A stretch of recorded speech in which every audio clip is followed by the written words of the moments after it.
নবী জানিয়ে দিলেন দানী ব্যক্তির একটাই পরিচয় হবে, দানকারী যিনি হন তার একটাই পরিচয় আল্লাহর কাছে, তিনি হলেন আল্লাহর বন্ধু। জোরে বলুন সুবহানাল্লাহ, আর একটু জোরে বলুন সুবহানাল্লাহ। আস-সাকিফু হাবিবুল্লাহ, দানী ব্যক্তির একটাই পরিচয়, তিনি হলেন আল্লাহর দোস্ত।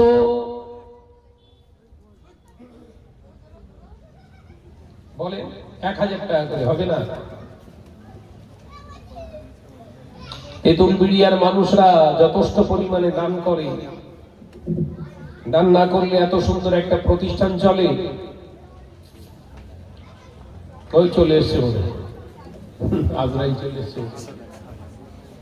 যে মন্দির ঘন্টা বেজে গেছে, এক্ষুনি উঠবে ভাই আমার আল্লাহ হযরত মাওলানা হিজবুল্লাহ কুঞ্জি সাহেব, আমার অত্যন্ত ক্লোজ, অত্যন্ত কাছে আসবেন তিনি, খুব ভালো নসিহত করেন। আপনারা শোনেন তো, ইন্টারনেটে শোনেন তো নাকি? হ্যাঁ ভাই, খুব ভালো নসিহত করেন। বলেন কে আছে? 1000 টাকা করে দেন। এই এত সুন্দর মাহফিল মজলিসটা আপনাদের সহানুভূতি সহযোগিতাই তো হচ্ছে, আপনারা করছেন বলেই তো ওরা করতে পারছে, সহযোগিতা না করলে তো করতে পারবে না। বলেন 1000 টাকা করে দেন, আগামী বছরের জন্য ওয়াদা দেন। আছো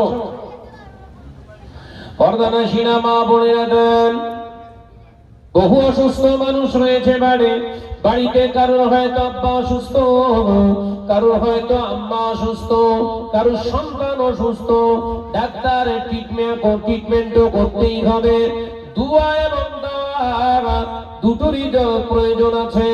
আল্লাহ নবী পাক জবানে জানিয়ে দিলেন, বাড়ি বালা মুসিবত যদি হয় আল্লাহর রাস্তায় সাদাকা করুন, দান করুন। ওই দান সাদাকার উসিলায় আল্লাহ বাড়ির বড় বড় বালা মুসিবত আল্লাহ দূর করে দেন। বলুন সুবহানাল্লাহ। বলেন 1000 টাকা করে দেন। আছেন না?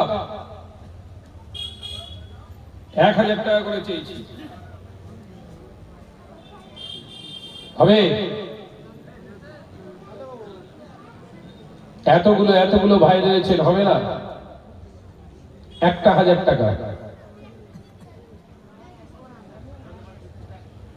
পর্দানাশীনা মা বোন ভাবির আপনারা দেন, আপনাদের নামগুলো লিখিয়ে যান।